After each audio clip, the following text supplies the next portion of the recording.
So today we're just going to go over a few instruments that dental hygienists use to clean patients' teeth. So this first instrument that we will start with is called the Universal Curette. It is the SC1314 and it is not area specific. You can use it anywhere in the mouth. When using the Universal Curette, you just have to make sure you have the right working angle, so which would mean the blade goes towards the tooth at a 90-degree angle. So when you are using the Universal Curette, you have to make sure it is the V to the D. So the V angle right here is towards the distal of the tooth. If you were using this other side, you would see that the V goes towards the mesial. That would insinuate that you are using the wrong end. When you do use the Universal Curette, you go ahead and insert into the gums. You have to have a proper fulcrum. So you go ahead and place the instrument, and then you are going to flip it over and go distally on the tooth. You go, and you roll interproximally until you cannot go anymore and the instrument is parallel to the tooth.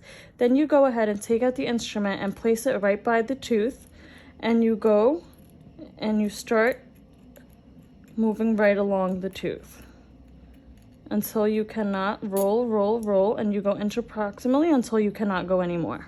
Okay, so now we're going to go ahead and move on to the Gracies. So this is a area-specific instrument, which is the Gracies 1-2, which is used to clean the anteriors.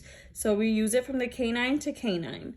This instrument consists of the handle, the shank, and the tip. The tip, when you are using to scale the teeth, you only use the toe third of the instrument. So when you are looking for the right working end, you make sure you make a Pac-Man. So when you are working on your away surfaces, you are make sure the blade is up against the tooth and you are eating away at the tooth, so which will be your Pac-Man. So we are currently working on the maxillary. So when we insert, we come from below, and I will go ahead and close the instrument, insert, and open, and you start rolling. Make sure you are moving your wrist and not your fingers until you reach interproximally and you cannot move any further. Then you go ahead and remove the instrument and you go ahead and start on the following tooth. So moving along, we are now going to move to the Gracie's area-specific instrument, which is the SG1112.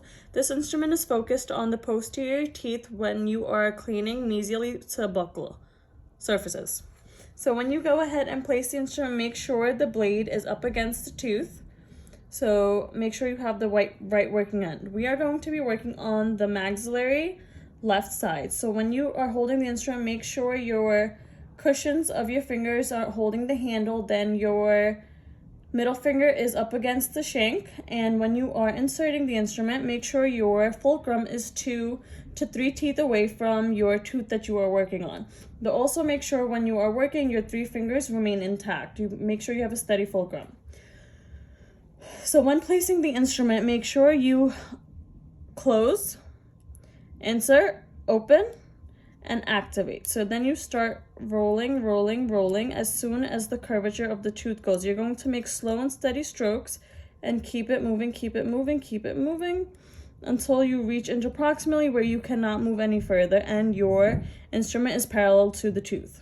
Okay, so we're now going to move on to the Gracie's 1314. This is another area-specific curette. The 1314 is used distally on the posterior teeth.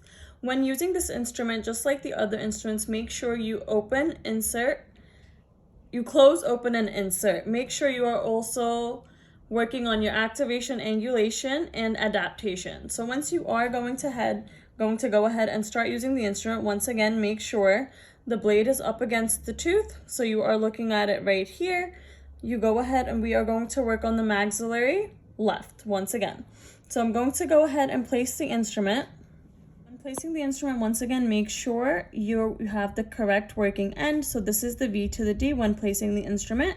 So you go ahead and distolingually place the instrument right on the molar tooth.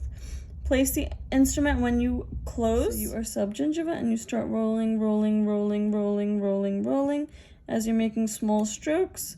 And then you go ahead interproximally until you cannot go interproximally anymore.